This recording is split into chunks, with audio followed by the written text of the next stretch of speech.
Heyo everyone and happy Halloween! Me should be barking here. I'm gonna be upfront about this. I'm a bit upset about today's topic, as I've never seen it happen quite as bad as we saw this past weekend with BLFC. Misinformation is something that plagues any and every group. Hell, misinformation is just simply everywhere. This is why I try to look at subjects and topics and give a neutral and mostly unbiased response towards things. I'm not gonna get everything in a video right, but if I can minimize my mistakes as much as possible, then I feel like I've done a great job. Everyone is unfortunately going to have a bias, but since I try to keep my videos on more serious topics as informative as possible, I try to hide the biases I may have in the final product. I usually give my personal opinions towards the end of the videos, however, since I normally do care and have thoughts on the topics I discuss, otherwise I wouldn't discuss them. Now, allow me to clarify, this doesn't mean that I take the centrist approach on everything. If one side is presented more negative than the other, then that means that the negative side is worse from what I found when researching for the topic. Putting things that are objectively worse on the same level as their more positive counterpart is almost more dishonest in my opinion. This is usually why videos on certain topics take a bit longer for me than other creators, because I like to wait for the dust to settle before I throw my hat into the mix and post my video on the matter. Misinformation tends to die relatively quick after its conception, but if we all just piggyback off of that info, then it stays much longer than it should. I believe there are three main forms of misinformation that I see fairly often, and that's worth addressing today. Telephone, omission of fact, and individual goals or implicit bias. I want to discuss these, as well as talk about how we see these examples in the real world, and how BLFC weekend was tainted with loads of misinformation in every way, shape, or form. So without further ado, let's dive on in and talk. As stated before, misinformation is something that we see everywhere, and it's crazy just how much of it there is, considering the plethora of resources and evidence showing objective truths online. I mean, we still have people believing in a flat earth, with their members all around the globe. We still have people believing Trump actually won the election, and we're almost a year past that event. And don't even get me started on masks and vaccines. At least not yet. We'll talk about that later. Let's discuss the first of the three forms of misinformation I want to talk about today. Telephone. You remember that game of telephone where kids would sit in a circle and pass along a message, and by the end it's completely different? Yeah, that's this. She says to him, who tells her, who tweets about it, who replies to them, who quote tweets it, and gets a reply from him, and by that time the story's all messed up and mashed up. It also seems to get worse and worse and more severe as the chain progresses, like they're trying to one-up the previous person's story by adding their own spice to it. There's also the issue with summing it up, or TLDRs, because that means you lose a lot of info that may be vital to a story or event. This one's likely the most innocent of the three, because you're likely trying to say the right thing, but receiving the wrong information, and in turn you may be delivering misinformation without your knowledge. Secondly is omission of fact, and we see this one a lot. This happens when people see evidence that supports their claims, so they tweet or share that out without making sure to mention the other side of the argument that may very well dispel their claim. Related to this is people who share claims made by people who are not very qualified to be the ones making these claims. Last but not least is individual goals. This kind of relates to omission of fact, as you're willing to ignore evidence and information to help further your agenda or opinion. Also, jumping to conclusions to fit your agenda really falls into this category as well, because you're jumping to a conclusion and shutting down any and all information that may come later and disprove your theory, instead choosing to remain ignorant and mad. Before diving into the misinformation at BLFC, let's talk about some real-world examples we see outside of the furry community. First and the most relevant is the anti-mask and anti-vax debate. Remember in 2019 when we were all laughing at anti-vaxxers? I miss it. I want to go back to that. Let's clear something up. Masks work.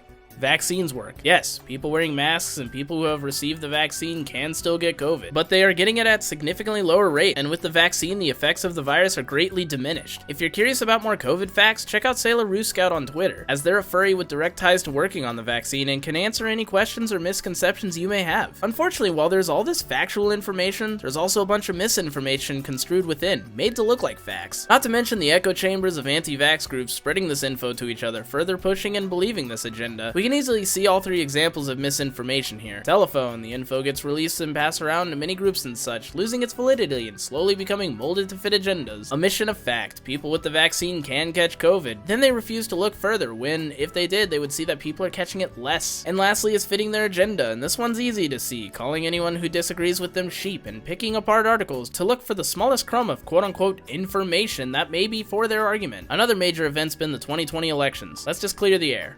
Biden won. You can like or dislike this fact, but we had a fair election and Biden came out as the president. Now here we are a year later, and there are still people who wake up today and think that today's the day Trump will take back the country, that he's been pulling the strings this whole time, that he actually secretly won the election, and we're all sheeple for believing that happened in November. But yeah, we're the crybabies, sure man. I also love how they call others sheeple, but will constantly brown-nose one person and believe anything he says, but that's just a rabbit hole I don't really want to go down. Anyways, the same as anti-maskers, we can easily see the three misinformation points. Telephone, misconstrued construing facts to become their objective reality, mainly in the QAnon cinematic universe. A mission of fact in that they just choose to ignore that Biden got more votes and only criticize the states where Biden won and fitting their agenda. I mean, come on. I haven't seen that much stretching since I was in gymnastics. I was never in gymnastics, that was a joke. But yeah, those are just two of the many current events where misinformation is just unbelievably rampant. Alright, let's get to it. BLFC, baby, hell yeah! Quick briefing, BLFC, or Biggest Little Fur Con, is a convention in Reno, Nevada, which is known as the biggest little city, hence the name. Now, BLFC in recent years has been one of the biggest cons in America, up there with giants such as MFF and Anthrocon. But hoo boy, this year was an absolute disaster. There was 1,000,001 things that went wrong,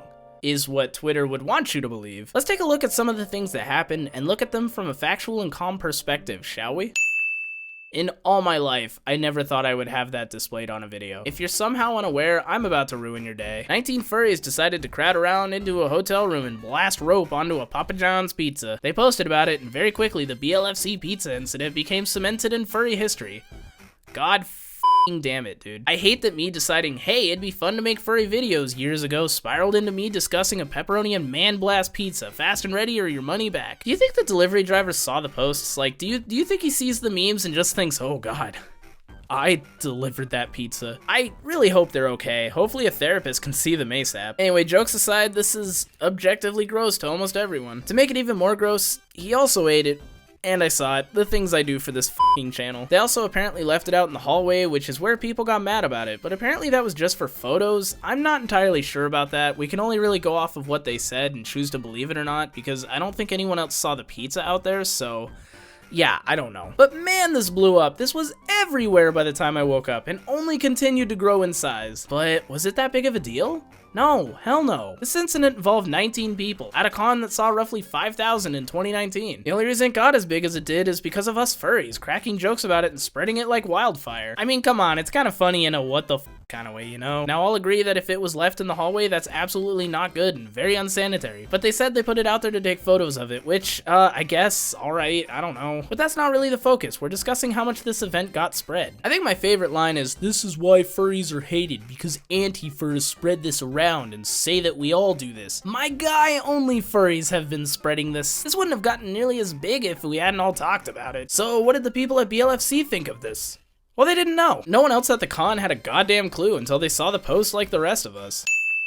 Now, let's talk about the other major thing being discussed, that being the attempted murder. Of course, I'm not going to show names or post or anything, as this is an extremely sensitive topic. If you know any of the people involved, do not say names in the comments. One of the things to mention, this did happen. I'm not trying to say it didn't. That's not what's being argued. The thing I want to discuss is the person involved directly saying that this had nothing to do with BLFC. It happened in the hotel, not on the con floor or at any panels and such. Yet people online are trying to use this as a call to shut down BLFC, to try and relate it to Rainforest. No, just no. This is an absolutely messed up situation. That's not up for debate. But unfortunately, you can take as many precautions as possible and stuff's still gonna happen. Bad people still exist. And if they haven't done anything until that event, there's nothing that the con can really do about it. The offender was an ex, so are we supposed to ban exes from attending the same con? There's no way to vet people with malicious intent if they haven't given any cause or concern away prior to the event. And still, people online blew this up and got on the con about it, trying to use this as ammunition as to why BLFC was the worst con imaginable, even though it wasn't really related to the con.